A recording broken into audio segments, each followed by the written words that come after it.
మోడీని దెబ్బతీయాలంటే అవతల కూడా మోడీనే ఉండాలంటారు. బీజేపీని వాళ్ళ రోజుల్లో దెబ్బతీయాలంటే అవతల కూడా బీజేపీనే ఉండాలంటారు. బీజేపీ విధానాలని అనుసరించే వాళ్ళు అయ్యి ఉండాలంటారు. ఇప్పుడు ఇన్నాళ్ళకి ప్రియాంకకి ఆలోచన వచ్చినట్టుంది. హిందుత్వ అంశాలని తను తీసుకోవడం ప్రారంభించింది. ఏదైతే గోవధ నిషేధిస్తాం మేము వస్తే ఉత్తరప్రదేశ్ లాంటి చోట్ల గోవధని అడ్డుకుంటామంటూ అమిత్ షా ప్రసంగించినటువంటి కాసేపటికి ప్రియాంక గాంధీ వాద్రా కీలకమైన వ్యాఖ్యలు చేశారు.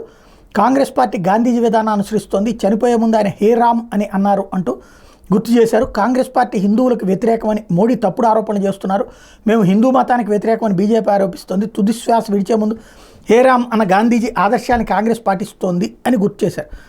అదే వాళ్ళ నాన్నను వాళ్ళ నాయనమ్మ ఆ మాట అన్నారో లేదో తెలియదు. గాంధీ గారికి ఇలా కుటుంబానికి సంబంధం లేదు, ఆయనది వీళ్ళు ఓన్ చేసుకుంటారు. కాషాయ పార్టీ హిందూ ధర్మ పరిరక్షకులని చాటింపు వేసుకుంటోంది. మరోవైపు ఉత్తరప్రదేశ్లో ప్రభుత్వం నడిపే గోశాలల పరిస్థితి అధ్వానంగా ఉంది. అయోధ్యలో బాలరాముడి ప్రతిష్టాపన కార్యక్రమానికి ఆహ్వానాలను తిరస్కరించామని మమ్మల్ని హిందూ వ్యతిరేకులమని బీజేపీ ముద్ర వేస్తుంది. ఒకసారి ఉత్తరప్రదేశ్లోని గోశాలల పరిస్థితి చూడండి. ఒక వీడియోలో మృత ఆవును కుక్కలు పీక్కు తింటున్నాయి.